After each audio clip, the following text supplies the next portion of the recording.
O Diego Kerber, do Adrenaline, o senhor Adrenaline, ele fez um vídeo, né, no canal da Adrenaline, que eu ainda não vi, eu deixei pra fazer um react aqui junto, que é Eu Abandonei o Windows. Ele botou assim, abandonei o Windows. E daí eu disse, cara, isso aqui preciso assistir, tá ligado? É o tipo de conteúdo que eu gosto.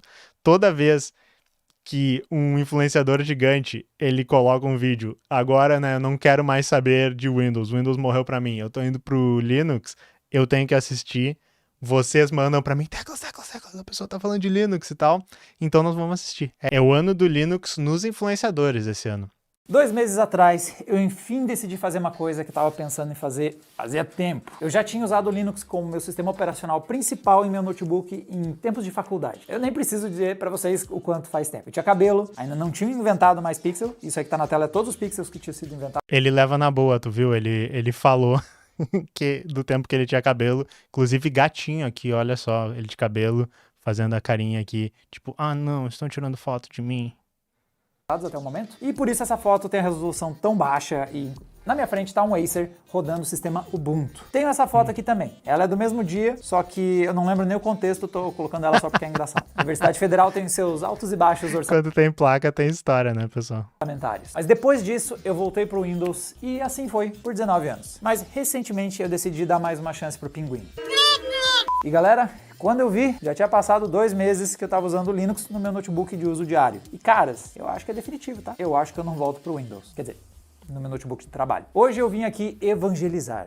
Já ouviram a palavra do nosso Senhor Salvador, o Tux? Pesada, hein? Forte.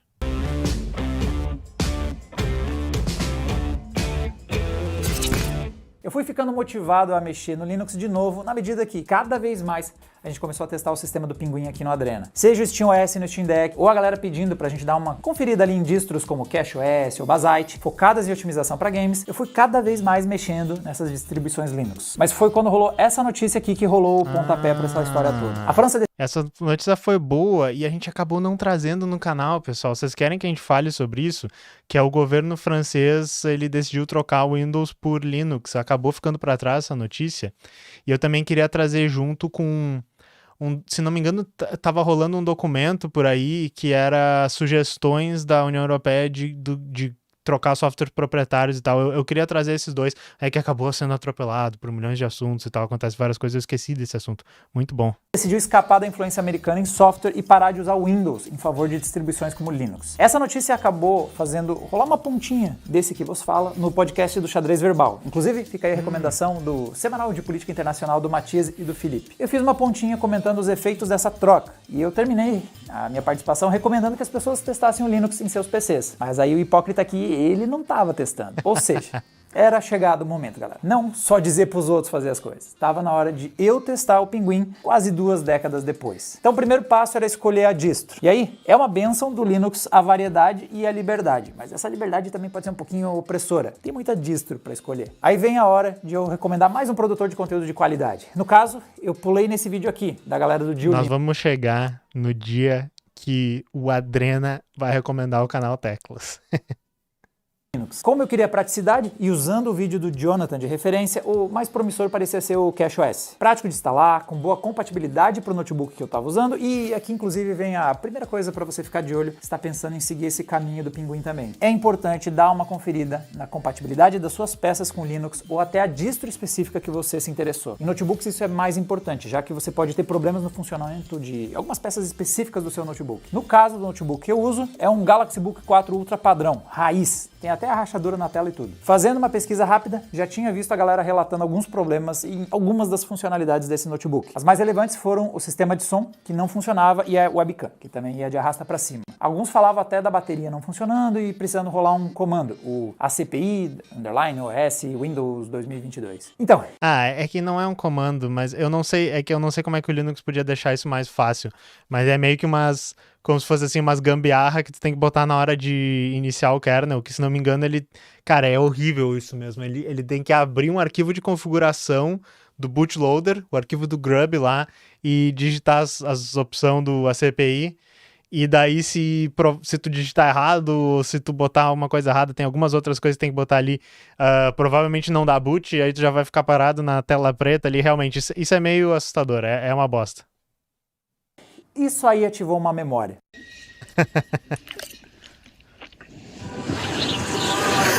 Esse comando era o mesmo que eu tive que usar para aquele Acer Aspire da foto de 2007 para o sistema da boot funcionar. Tem coisas que parece que nunca mudam, né? Mentira! Então, eu tive menos problemas do que o pessoal está relatando. O som do notebook, o carregamento da bateria, tudo isso funcionou de primeira no CashOS. A webcam não, mas eu meio que não uso ela. Pode ser uma falta mais relevante para outras pessoas, para mim não foi muito. As raras vezes que eu precisei, eu sempre puxo uma webcam USB aqui. E consegui ali rodar o Teams no navegador de boa, tá? A Microsoft não ficou ressentida que eu troquei de sistema operacional. Tá, Linux instalado, e agora? Eu tive uma coisa que me facilitou muito. Eu já dou preferência para softwares open source. Eu edito vídeo no Shotcut, imagens no GIMP, modelo em 3D no FreeCAD, no Blender, edito áudio no... Ele usa o Shotcut, é o mesmo que a gente usa para editar. Pô, parabéns aí pro camarada Adrena, né? Que nem o pessoal tá falando, o pinguim Adrena agora. Isso é uma dica muito boa, tá? Que ele tá dando para vocês. Eu quero migrar do Windows e eu quero ir pro Linux, mas eu não consigo agora. Eu não tô, sabe, muito trabalho, tô fazendo muita coisa. Começa trocando por softwares que tem o equivalente no Linux. Tipo isso, eu quero editar vídeo, aprende o Shotcut, aprende o Kdenlive e tal. Eu quero, né, navegador tem todos, eu tô tentando pensar coisas que vocês podem trocar. Mas então, tipo, se vocês usam um software que não tem no Linux, troca ele, porque daí quando vocês forem pro Linux, vocês vão ficar, então, tipo, era só isso? Não tem esse problema? O que pega mesmo é quando tu não consegue trocar alguma coisa específica que vocês precisavam. Isso aqui é uma dica de ouro, hein? Audacity, a essa altura, a única coisa de código proprietário era meio que o Windows mesmo, praticamente, que eu estava usando. Mas aí vem outra coisa importante. O que eu faço nesse notebook? Eu faço pesquisa, escrevo roteiros, coisa que eu faço no navegador. Em lives, essa aqui é minha tela de suporte, outra coisa que também uso fácil, tudo no navegador. Editar foto, vídeo, áudio, modelos 3D, tudo isso eu já tinha os softwares que eu uso no Linux, já que eu dou prioridade para o open source faz um tempo. Mas aqui a coisa pode começar a complicar. Eu edito no Shotcut, que é um software que tem como mérito, ele edita vídeos. Às vezes você quer fazer algo mais avançado, ele não dá muita conta. Não, velho. Não, é maravilhoso. Não, é que assim, eu não sou editor de vídeo, então nunca sinto falta de nada. Mas eu entendo, os editores de vídeo, tipo, como é que faz aquele o efeito 3D e tal. Acho que não dá. Se bem que ele tem textos 3D, hein? Não sei, suspeito, hein? Não, mas felizmente eu também não faço edições de vídeo muito avançadas. Kits como o da Adobe não tem para Linux, por exemplo. Eu tive umas surpresas positivas, tipo live. Eu uso esse notebook para fazer lives de um projeto paralelo que eu toco, ou você não precisa saber podcast, fica a dica. Já sabia que o OBS não ia ser um problema, que é outro software open source que eu uso nas lives e que ele roda bem no Linux. Mas para alguns atalhos eu uso o Stream Deck da Elgato, e esse não tem suporte oficial no Linux. E não tem oficial. A comunidade já fez um software desenvolvido para usar as APIs que faz o acessório funcionar super bem, tá? E até fazer aquelas sincronias com o OBS, tipo mostrar quanto tempo tem de live, ou qual cena está selecionada, tudo isso mostrando ali nos botões do Stream Deck. Ele funcionou realmente bem legal no Linux. Mas aí vem... Eu vou dar uma dica para vocês também. Se vocês querem fazer live no Linux e querem comprar esse Elgato aí e não tem. O que eu uso hoje, eu não vou conseguir mudar minha câmera porque ela tá ali em cima para mostrar, mas na frente aqui do meu setup, eu vou tentar, não vou mexer, eu vou quebrar tudo. Tem um tecladinho MIDI. Vai sair eventualmente o vídeo que eu mostro no meu setup. Então é um teclado de fazer música MIDI, tá? Ele tem as teclas dele aqui e tal, e ele tem várias coisas em cima que são os botõezinhos para trocar timbre, essas coisas. No OBS tem um plugin que se chama, eu instalei ele aqui, peraí. OBS MIDI MG. OBS MIDI MG. E daí nesse pluginzinho tu instala ele, é um script em Lua, e daí tu vai no menuzinho ali, seleciona o teu teclado, e daí ele tem um negócio de tipo, aperta aí o botão que tu quer. Daí tu aperta o botão do teu teclado e diz qual a função do OBS tu quer configurar. E daí, por exemplo, isso aqui que eu faço agora, ó, que eu fico trocando a tela, eu clicando no meu tecladinho MIDI e tal. Dependendo, vocês conseguem achar um teclado MIDI na Shopee que conecta no USB do computador, bem barato até, podem procurar usado. Esse aqui é um que eu comprei usado há vários anos e tal, é um tecladinho da Holland, bem bonitinho e tal. Enfim, eventualmente sai um vídeo no canal que eu mostro esse setup aí pra vocês. Mas acaba sendo mais barato e mais fácil do que tu gastar nessas coisas da Elgato, que são geralmente mais caras, os produtos gamer e tal, pra criação de conteúdo, e vocês poderiam usar um treco bem facinho. Na edição eu vou mostrar. mostrar o teclado. Beleza, mas fica a dica aí pra vocês também, quem tá vendo esse vídeo pensando, gostaria de migrar essa coisa, gostaria de fazer isso no Linux, dá. E esse é um dos grandes problemas do Linux, tu às vezes tem que editar a maneira como tu tá, editar, né, eu digo, né, mudar pequenos pedaços do que tu tá acostumado a fazer, e daí funciona perfeito. É aquela coisa assim, se tu não fizer do jeito que tu quer, vai funcionar perfeito. Para algumas pessoas não dá para fazer isso, algumas pessoas se irritam, mas se tu não fazia live, se tu não estava acostumado, tipo, eu disse, eu não tô acostumado a editar vídeo. Pega um programa do Linux e eu digo, cara, isso aqui é a coisa mais maravilhosa, faz tudo, tem tudo que eu preciso, mas se eu tô acostumado com as outras coisas, vai faltar, eu tenho certeza. Deixa eu dar uma olhada aqui. Inclusive, um software desse de mexer com o Stream Deck é o projeto de um BR que é dev do Gnome, Jorge Stavrakas. Esqueci o nome do software, eu também não lembro o nome. Não dá para ser literalmente só um teclado, mas tu pode botar todos os atalhos no teclado também. Antes, eu acho que está configurado aqui ainda, ó, tá vendo? Isso aqui é o meu teclado. Ctrl Shift 3 é essa tela, Ctrl Shift 1 é essa tela. No teclado MIDI é mais bonitinho, é mais legal. Tinha uma época que eu tinha sonzinho, sabe? Eu tinha rapaz, cavalo, todas as coisas aqui, joystick, todas essas coisas. Então, enfim, o Stream Deck é lindinho, é bonitinho, mas que foda-se. Faça um Cyberdeck aí, tá? Faz o Cyberdeck e não reclama. As coisas que não funcionaram. O primeiro é algo extremamente específico do meu uso. Para mandar imagens do meu notebook para o nosso PC de lives, eu usava um recurso via rede. Eu até tentei instalar o plugin que faz o NDI, a tecnologia que faz esse envio da... Eu já fiz isso funcionar, hein? Eu já pensei em fazer isso funcionar. É muito pica isso. O OBS passa de um computador foda pela rede, a transcodificação, e daí tu pode fazer live num computador mais fraquinho. Bem maneiro, bem maneiro. E funciona, tá? Não sei... É que assim, o cara é muito chato, cagando regra, né? Não, o cara da Adrenaline tá fazendo errado. Não funcionou no PC dele, vai aprender a fazer certo. Eu sei que é chato, mas só pra dizer que eu já consegui fazer essa merda funcionar assim. Não foi tão difícil. Tela pela rede e funcionou mais ou menos. O PC tá. da live até via a fonte Book 4 Ultra da rede, mas a imagem que chegava lá era só uma tela preta. Depois de várias tentativas, eu cansei. E aí eu resolvi assim, eu puxei um cabo HDMI e liguei no nosso PC de captura. Funciona bem. Isso é muito mais fácil. Era só uma conveniência que eu tinha, que era um cabo a menos para me preocupar na live, mas o nosso PC de capturas tem bastante placas de captura, né? O nosso PC de live, então tinha uma HDMI sobrando. Talvez outra hora eu tente fazer isso funcionar de novo. Outro software que está fazendo falta é o iCat. Esse é um software da NVIDIA muito bom para fazer comparativos entre 2 ou mais vídeos. A gente já usou ele algumas vezes por aqui, tipo nesse artigo aqui comparativo do FSR4, quando ele chegou nas RX Série 7000. Eu tentei rodar o iCat via Wine e também usei o Bottles para fazer essas camadas de compatibilidade e deu ruim. Tentei ver se tinha alguma coisa desenvolvida para Linux, mas nada chegava perto da funcionalidade do iCat. E começando a falar do mundo gamer, enfim, chegamos ao último tópico, jogos. O suporte no Linux está crescendo e rápido. A gente testa muita coisa no sistema do Pinguim, já tem alguns vídeos nossos com comparativos de performance, inclusive deve ter saído ou está saindo em breve mais um. Mas no meu caso específico, bom, aí a gente tem um probleminha. Exatamente o jogo que eu mais jogo, Rainbow Six Siege, ele não roda. Trágico. Ele faz parte daquele grupo chato de games que usam ferramentas anti-cheat, que muitas vezes não funcionam, tá? Que além de não pegar todos os cheaters, eles ainda por cima não dão suporte ao Linux. E por isso, e somente por isso, não tem como eu jogar ele no Linux. Mas lembra que dispositivo estamos falando? Sim, eu tô falando do meu notebook de uso diário, o Galaxy 4 Book Ultra. E até tem um hardware legalzinho, uma RTX 4050, um bom Core i7, tem uma tela de 120 Hz, até que daria um caldinho para jogar alguma coisa. Mas na hora de jogar, bom, eu sigo firme e forte num desktop tradicional lá em casa. E nesse, eu continuo no Windows. Seco, rodando seco esse aqui. Pelo menos por hora. Mas tenho vontade de trocar até nele, sabe por quê? Porque o Linux tá melhor de usar. Eu estou de saco cheio do Windows e de bug. Tinha uma época que meu PC dava tela azul e reiniciava toda vez que eu colocava o cabo HDMI nele. Uma atualização mudou isso e aí a tela passou a ser preta. Sim, a troca da tela azul para a tela preta veio e o problema continuava. Senhor, nós resolvemos o problema da tela azul no Windows. É sério? Exclamou Bill Gates, dando pulos de felicidade. Sim, na nova atualização agora é uma tela de erro preta. Daí ele cai, tá ligado? Tipo as tirinhas da vida de programador. Eu ia dizer, pessoal, que vocês lembram quando eu falei com o Load, com o Cauê, lá no programa deles, e o Cauê disse que o Load tinha um computador com Windows que estava ligado há mais de ano e ele não desligava porque ele tinha medo que ia dar problema se ele desligasse. É o seguinte, tem um amigo meu que ele é um cara, mano, maluco inteligente, senso crítico, porra, um maluco foda. Mas ele é um negacionista de certas tecnologias específicas, né? E ele acredita que se ele desligar o computador dele, não vai ligar mais o computador. Por qualquer motivo, sei lá, porque caralho.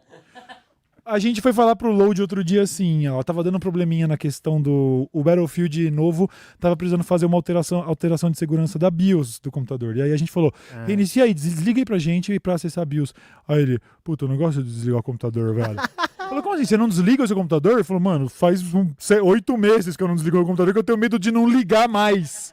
E daí eu pensei assim, cara, esse computador aí é lendário, tá ligado? É a instalação de Windows mais estável de todos os tempos. Como é que o PC do cara tá ligado há um ano com Windows e não desliga? Eu fiquei assim, cara, tu é um gênio, assim, as pessoas têm que estudar esse computador, elas têm que tentar descobrir o que tu fez aí, porque o cara fez, enfim. E daí, porque eu lembrei disso, porque o Diego tá dizendo aqui que todo dia meu PC dava tela azul, sabe? Era a realidade. Então, só trocou a cor de como meu PC reseta. Isso é um saco na minha rotina, já que esse notebook fica pulando da estação de trabalho pra cá, pro estúdio, várias vezes ao dia. E toda vez que eu plugava o cabo de novo lá, pra usar uma tela maior, eu tinha que esperar o PC reiniciar. Depois veio um update que enfim resolveu mesmo esse problema, ele não tá mais rolando. Não só trocou a cor da tela do erro. Essa é a responsividade no Linux. Eu puxo o cabo, a tela parece que nem aconteceu nada. Só apagou uma tela e as coisas seguem rodando na outra que ainda segue ligada. E essa aí é a experiência no Windows. Sempre tem umas piscadas na tela quando eu recoloco o monitor externo. Às vezes a animação acontece múltiplas vezes de conectar uma tela. Pelo menos está funcionando, já foi pior. Parece bobagem, mas pense isso acontecendo múltiplas vezes ao longo de um dia. Eu me movo muito do estúdio para a estação do trabalho com frequência, então isso vai cansando a pessoa. Esse travamento é só um exemplo. Todo mundo deve ter notado a novela que tem sido o gerenciador de arquivos do Windows. Era abrir o explorador de arquivos para ver a tela ficando travada por vários segundos. Não tem como ser mais ridículo que isso. O sistema operacional com dificuldade de gerenciar arquivos. É uma funcionalidade muito básica, que está operando mal faz meses, na verdade essa altura já faz anos. Então, eu sinto o Linux mais fluido que o Windows, às vezes por decisões bobas, como usar animações mais rápidas e diretas, sem tantas firulas como o Windows, às vezes só porque ele simplesmente é mesmo. Um sistema sem um Copilot enfiado em algum lugar do código deve rodar mais leve, né? Outro bug extremamente bobo é que meu mouse Bluetooth... Eu vou dar um exemplo também pra vocês da diferença do Windows e do Linux, tá? Eu tava com um bug muito parecido com esse, nesse software aqui, tá? Se chama Pinta. Não sei se vocês conhecem esse software aqui. Olha só. Esse cara aqui é o clone do Paint que tem pro Linux, tá? Então vocês vêm aqui, né? Pode desenhar e tal, beleza. Inclusive eu tenho um sonho de fazer algumas thumbnails pro canal que são só desenhos aqui, assim, meus, né? Do Paint e tal. Esse aqui sou eu. Tinha um bug aqui muito engraçado, eu acho que inclusive ele tá acontecendo nesse software, nessa versão aqui ainda, porque eu corrigi no meu laptop, mas eu vou falar pra vocês. Eu cliquei na fonte aqui, vocês viram que ele demorou um tempão pra mudar de fonte aqui, ó. Eu venho pro pincel, pro lápis aqui, aí eu clico na fonte, tá, ele carregou na hora aqui, mas antes ele tinha demorado um tempão pra carregar. Por quê, tá? Agora eu cliquei e ele tá demorando pra carregar também. Porque tem umas 200 fontes aqui que são meio que umas fontes que são repetidas e meio que não servem pra nada, assim, que tu quase nunca usa. E daí eu procurei na internet, ó, toda vez que eu tento carregar a fonte ali, ele fica um tempão e tal. Eu acho que até elas não aparecem aqui, umas cópias das fontes. Aí o pessoal diz assim, é porque tem esses 200 arquivos aqui que não devia estar lá e tal, é meio que um bug. Aí eu, tipo, tá, beleza. E daí alguém disse, tu pega e tu desinstala esse pacote aqui, ou tu deleta esses arquivos e vai parar de funcionar. Aí pegou e carregou rápido, tá? No Windows tem todo esse tipo de bug, todas essas coisas idiotinhas assim, mas muitas coisas que são coisas do sistema, que nem ele tava dizendo assim, pô, o gerenciador de arquivos, às vezes tu não consegue a gambiarrinha pra mexer, às vezes isso não é customizável, às vezes dá problema, sabe? E isso é meio que eu mais gosto no Linux, que é assim, tem várias coisas que não vão funcionar, tem várias coisas que vão estar meio quebradas e tal, mas tu procura na internet e tem um cara, tu mexe essa pecinha aqui e tu resolve. E daí eu tipo, resolvi, sabe? Eu fiz isso. Isso me deixa muito feliz, isso fecha muito com a minha personalidade. Eu sei que não é pra todo mundo, mas basicamente esse tipo de coisa eu gosto e é o tipo de coisa que me irrita muito no Windows. Voltando depois de ficar tanto tempo no Linux, eu olho assim, não tá funcionando e daí tá no suporte da Microsoft. É assim que funciona a partir de agora. Nós mudamos isso e não tem como fazer. Aí talvez, eu vou hackear um componente DLL e tal pra ele fazer a coisa certa, mas não é a mesma vibe. No Linux é muito mais aberto, é bem mais legal. Às vezes pirava no Windows, ficava ligando e desligando. E no Linux, olha ele livre, leve, solto, suave, Que massa. Tudo é perfeito e lindo no Linux? Sim. Claro que não. Primeira coisa é que você tem a necessidade de se adaptar a interfaces e usabilidades diferentes. Apesar que, no meu caso, eu usei o KDE, que é a interface do CashOS que eu estou usando, e é bem tranquilo para quem está vindo do Windows, é tudo meio parecido. Mas eu tive bugs, e o mais irritante é que updates fizeram meu sistema não montar mais o disco e daí o boot não acontecia. Olha essa maravilhosa tela aí quando eu ligo o PC. Eu tive que aprender meio na marra o conceito de snapshots, que são as imagens anteriores do sistema para você voltar a dar um rollback em atualizações e dar boot nelas. Eventualmente parou de dar pau, mas convenhamos, um sistema operacional não devia quebrar assim, fazendo update de rotina. Pior ainda, se você estava com pressa e seu notebook está tendo ali um aneurisma. E esse erro causava outro. Eu não estava conseguindo abrir o Blender, mas quando eu consegui enfim atualizar o sistema, o problema do Blender meio que se resolveu também. Mas então, vamos lá. Se fizermos uma tabela de vantagens e desvantagens, nós estamos assim. O Windows tem tudo que eu uso em um só lugar. Softwares abertos, softwares proprietários, todos os games. Já o Linux tem entregado uma experiência mais sólida e mais responsiva. Olhando assim, eu diria até que o Windows ainda é mais jogo. Apesar de não estar em um bom momento, a Microsoft reconhece os problemas e está prometendo que vai melhorar o sistema. Aí ele pode ter tudo que eu uso e, quem sabe, em algum momento ficar responsivo e funcional redondinho de novo. Aí que vem o problema. Eu acredito na qualidade dos profissionais que a Microsoft tem em seus quadros, mas eu não confio na Microsoft de não demitir essas pessoas, só para fazer números para acionistas ou para mover mais recursos para investir em hypes de mercado. Hoje é IA, ontem foi metaverso, amanhã sabe, sei lá o que eles vão inventar. Como usuário de Windows, eu sou um asset para a empresa. A Microsoft vai sempre me olhar como uma fonte de mais dinheiro. E o incentivo que o capitalismo tem é sempre de motivar a Microsoft a olhar para mim e pensar, dá para tirar mais dinheiro desse cara. E essa... Eu vou virar a reação de TikTok, tipo... Pra quem não tá ouvindo, pra quem tá só ouvindo, eu tô só apontando e fazendo caras de, concordo com essa pessoa. Sim, que usar o Windows é ver de tempos em tempos a empresa tentando empurrar alguma coisa. Copilot, OneDrive, todo update a empresa tenta de novo me fazer assinar os mesmos serviços, toda atualização. Ok, o Linux uma vez fez meu PC parar de funcionar numa das atualizações, mas todas as outras eles não tentaram me vender nada. Cara, mas vocês fizeram o cara usar a CashOS. O CashOS não é rolling release? Ele tinha que estar usando alguma coisa baseada mais próxima de Debian lá. Bota um Debian na mão desse cara e tal, sabe?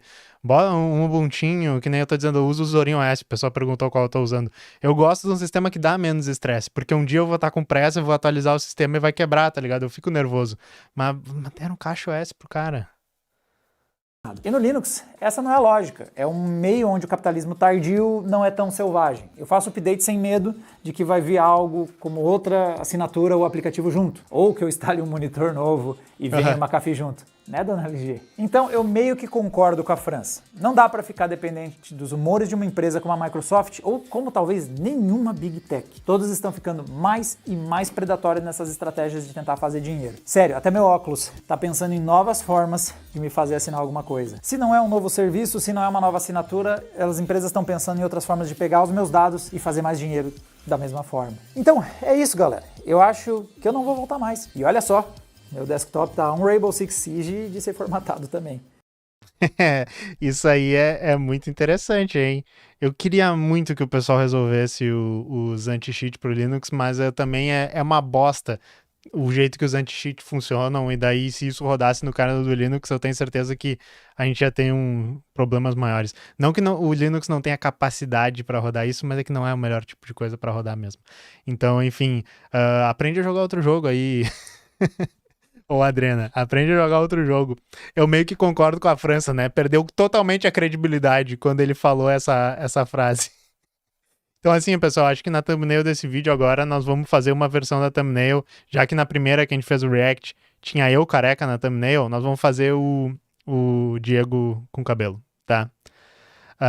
E sim, o Mike Bryan falou os anti-cheats não funcionam. Nós fizemos vídeos até algumas vezes e o próprio Diego falou no vídeo. Às vezes nem funciona esse anti-cheat, né? Mas eles botam no computador. Nós já debatemos bastante sobre esse assunto no canal, uns 2 ou 3 vídeos. Isso, viva o XMPP. A Isa tá ali falando do servidor XMPP dela também. Muito obrigado, pessoal, por terem participado desse react. Acho que ele foi mais divertido até do que eu achava. Eu vou dar uma pausa aqui, pegar um copo d'água, ir no banheiro. Já voltamos, pessoal. Falou!